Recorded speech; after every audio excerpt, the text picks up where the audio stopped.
You know what I love? I love when Republicans are disappointed. I love when Republicans get sad. I love when they feel a little bit depressed about their prospects in the upcoming election.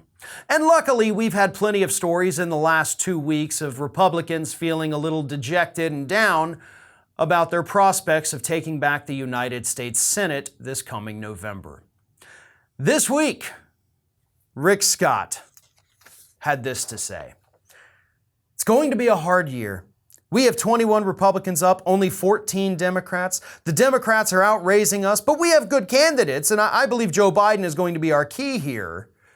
And he did say, I'm optimistic.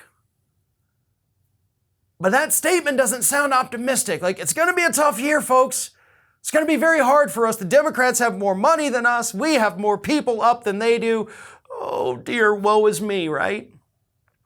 And the thing I love about that is that about 4 or 5 days before Rick Scott went on, by the way, Face the Nation on CBS to make this claim, to kind of temper expectations. A couple days before that, Mitch McConnell came out and he had said, I think it's going to be very tight. We have a 50-50 nation. And I think when this Senate race smoke clears, we're likely to have a very, very close Senate still with us up slightly or the Democrats up slightly. He had said that on last Wednesday on Fox News.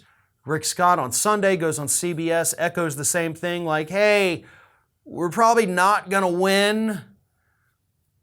But the reason I even want to talk about this is because about a month and a half ago, Mitch McConnell was out there doing interviews. So was Rick Scott. They're both gloating and giddy over the fact that, this is going to be a good year for Republicans, right? And Mitch McConnell actually said this is going to be a very good year for Republicans. You had other Republican lawmakers compare it to, 1994 when Republicans actually did have their big red wave, overtook the Senate, overtook the House, did everything they could, won everything they could, and of course made Bill Clinton's life a living hell.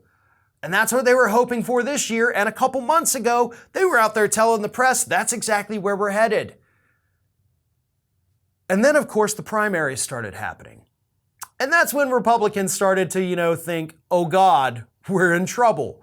Because they're stuck with candidates like Dr. Oz, who's currently losing by 14 points to John Fetterman.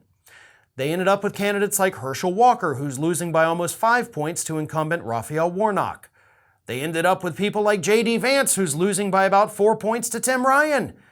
They ended up with people like Blake Masters in Arizona.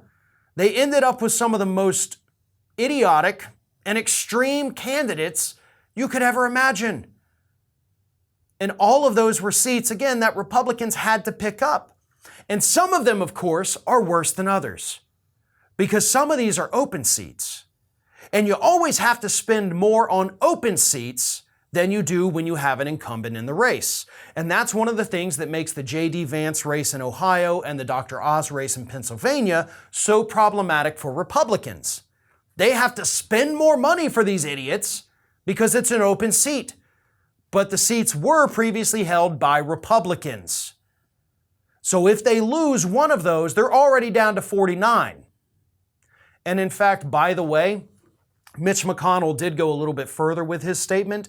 And at one point he said we could be looking at a 53-47 Democratic majority in the Senate. Which is just funny that he says that because not only is that what Nate Silver's group is predicting, but that's what I had said about 2 months ago as well. 53-47 is probably what we're looking at. Before all of this, before Republicans got, depressed, that was the prediction I had made, and now they're all making the same prediction.